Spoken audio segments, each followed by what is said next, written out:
Hello, hello. Donc, je suis Magali Klein. Je vous retrouve sur le sujet de la coopérative d'entrepreneurs. Le sujet de cette capsule-là, c'est pourquoi démarrer, en tout cas tester son projet avec une coopérative d'entrepreneurs et pas avec une auto-entreprise. Déjà, personnellement, je pense que, créer son activité, c'est un très, très bon, moyen de d'accorder sa vie privée avec sa vie professionnelle et je trouve que c'est une très, très bonne alternative pour toutes les personnes qui ne trouvent pas d'emploi salarié, en accord avec leurs valeurs personnelles ou alors en accord avec leur propre rythme biologique. Ou alors parce que leur compétence, n'est pas validée par un diplôme reconnu, encore malheureusement trop souvent demandé par les employeurs. En créant, sa propre activité, on peut effectivement, décider de sa gestion du temps, de sa gestion de ses clients, décider des gens avec qui on a envie de travailler et ou pas. Et aussi, ce sont les clients qui valident quelque part le service rendu, votre compétence et pas, voilà et on ne vous demande pas forcément, votre diplôme. Je parle pas bien sûr des métiers qui sont réglementés par un diplôme, d'accord? Donc, pourquoi tester son activité par la COP et pas par un statut d'auto-entrepreneur? Déjà parce que, la coopérative est une entreprise et vous bénéficiez d'un numéro de siret, qui est pas associé à votre nom. Ça a l'air de rien, mais, ça peut être important. C'est-à-dire qu'aujourd'hui, on tape le nom d'une entreprise, sur, Google et on a accès à toutes les informations, le dirigeant, le chiffre d'affaires et cetera. Quand on teste son activité, surtout quand on cherche encore, vraiment, sa clientèle, est-ce qu'on fait notre produit comme ci ou comme ça? Est-ce qu'on communique comme ci ou comme ça? On a envie d'expérimenter, d'accord? Heu Et ben, de ne pas avoir un nom, notre propre nom associé à notre activité professionnelle, bon parfois, ça peut être un argument.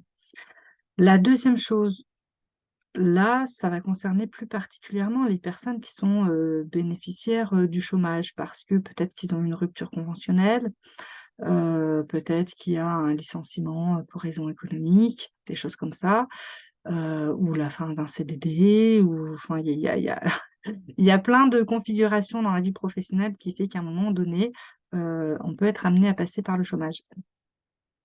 Si vous testez votre activité, avec un statut d'auto-entrepreneur, votre chiffre d'affaires sera automatiquement assimilé à du revenu. Ça, c'est très, très, très gênant quand on teste une activité, quand on démarre une activité. C'est très gênant parce que, c'est le cas là aujourd'hui, hein, d'accord? En 2023, peut-être que, au moment où vous regarderez cette vidéo, ce sera plus tout à fait exact ce que je raconte là. En tout cas, au moment où j'en parle, hem, votre aide, le soutien du chômage est calculé, suivant vos rentrées d'argent. C'est-à-dire que si en auto-entrepreneur, vous rentrez, je sais pas moi, 200 € de chiffre d'affaires un mois, 0 le deuxième mois, peut-être 1 000 € de chiffre d'affaires le troisième mois et ben, les ressources que vous allez, les aides que vous allez toucher après, elles vont être calculées sur ce que vous avez rentré. C'est-à-dire que quand on lance une activité, c'est complètement aléatoire quand on teste une activité. Et qu'est-ce qui va se passer? Il va se passer que vous allez, calibrer votre activité sous la pression de votre chiffre d'affaires. Au lieu de prendre le temps de rentrer en contact avec vos clients, avec vos prospects, de bien comprendre de quoi ils ont besoin, de bien comprendre vous, votre personnalité, votre talent, à quoi il peut répondre sur le terrain, et ben, vous allez être dans le stress en pensant que chiffre d'affaires, argent, chiffre d'affaires, argent. Maintenant, si vous êtes dans une, coopérative d'entrepreneurs pour tester votre projet, vous allez signer ce qui s'appelle un CAP, un contrat CAP. C'est une possibilité, d'accord? Je vous parle de celle-là parce que c'est une possibilité et ce n'est pas une obligation.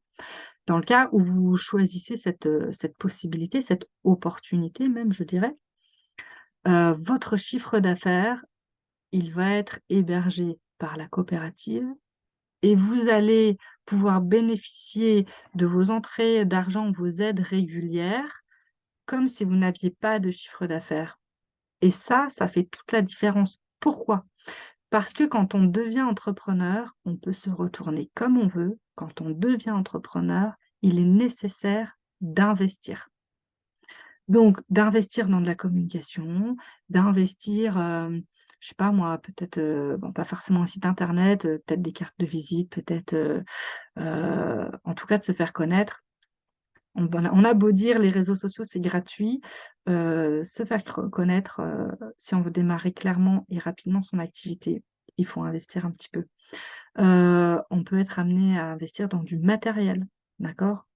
Si comme moi, vous travaillez un petit peu à distance, un ordinateur à peu près correct, c'est 1 500 balles, d'accord? On peut être amené à investir dans des formations.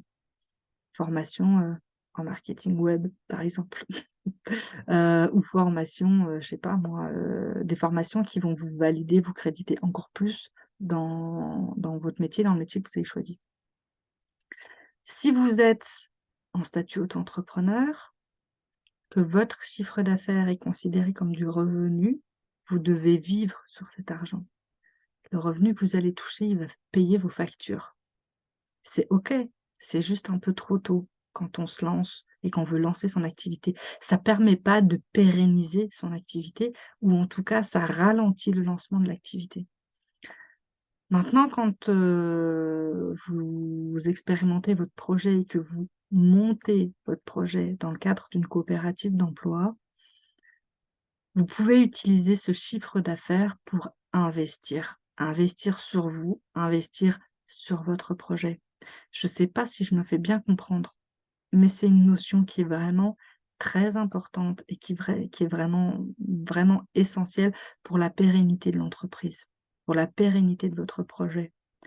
Et je développe pas ici l'aspect TVA, d'accord? J'en ai parlé, j'en parle dans d'autres petites capsules. Ça alourdirait ici, mais peut-être bien que je vais faire, une capsule spécifique pour la TVA parce que le fait d'être en coopérative d'entrepreneurs, vous êtes tout de suite confronté à la TVA.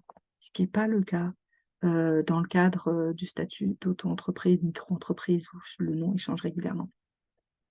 Voilà, dites-moi si vous voulez dans les commentaires si c'est à peu près clair ce que je dis et surtout si vous comprenez l'enjeu. L'enjeu de pouvoir investir sur soi-même et de pouvoir investir sur son activité quand on est dans, le cadre d'une coopérative et notamment du contrat CAP, ce qu'on ne peut pas faire ou ce qu'on peut faire beaucoup plus difficilement dans le cadre, de la micro-entreprise ou de l'auto-entreprise. Je vous laisse ici pour ce sujet-là. On se rejoint sur une autre vidéo, pour continuer un petit peu, de parler de tout ça. À plus!